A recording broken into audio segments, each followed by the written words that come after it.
আপনি নিজেকে একদম বিশুদ্ধ একজন কবি হিসাবেই পরিচয় দিতে পছন্দ করেন। আপনার লেখা গান আছে, আপনার লেখা গদ্য আছে, এমনকি চলচ্চিত্র নিয়েও আপনার তীব্র একটা আগ্রহের জায়গা, বইও আছে চলচ্চিত্র নিয়ে। আমার সিনেমা ঘর নামে একটি বই আছে। তো এই যে সার্বিক পরিপ্রেক্ষিত, এইটাকে কি আপনি কবিতা লেখার সঙ্গে কোনো সাংঘর্ষিক মনে করেন?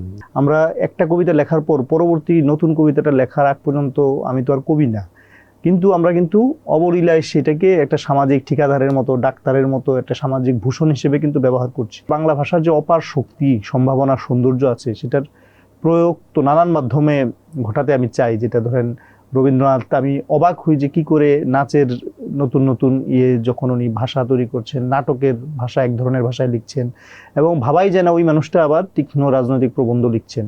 তো আমাদের সেই সামর্থ্য নাই এতদিকে, এবং এখন সময়টা এমন যে সময় তো খুব খেয়ে নিচ্ছে, মানে প্রযুক্তি বলেন বা দ্রুত ধাবমান সময়, আসলে সাহিত্য বা শিল্পের জন্য একটা নিবিড় সময় সেটা আসলে ওইভাবে থাকছে না। চিন্তার ক্ষেত্রেও প্রভাবিত হয়, অনেক কিছু চলে আসে না চাইলেও। আমি এমন গল্প লিখতে চেয়েছি যেটা কোনোভাবে আসলে পরাবাস্তব ঠিক না, ঠিক বাস্তবিক গল্প না, নাটকের গল্প না, বা নাটক বানানোর গল্প না, কিন্তু দেখা যাচ্ছে ওইটার মধ্য থেকেই আমার অনেকে পাঠক বা যে অনুরাগী, কেউ নির্মাতা, 2-3টা নাটক মানে টেলিফিল্ম সেগুলো নির্মাণ করেছেন। এবং এই শহরে জীবনানন্দ, হ্যাঁ, নগর ঢাকায় জনক জীবনানন্দ, তারপর রিমঝিম মাংস বিতান অবলম্বনে রোজ নামচা নামে একটি হয়েছে। কিন্তু আমার এক খুব ঘনিষ্ঠ কলেজ বন্ধু, সে ওয়েব সিরিজের জন্য আমাকে প্রচুর চাপ দিয়েছে, এবং আমি রাফকা নামে কাফকাকে একটু করে ঢাকার বাস্তবতায় নিজেকেই আসলে প্রতিস্থাপন করে একটা লেখাও শুরু করেছিলাম, কিন্তু পরে দেখলাম এই জগৎ মুম্বাই, আমার জগৎ না।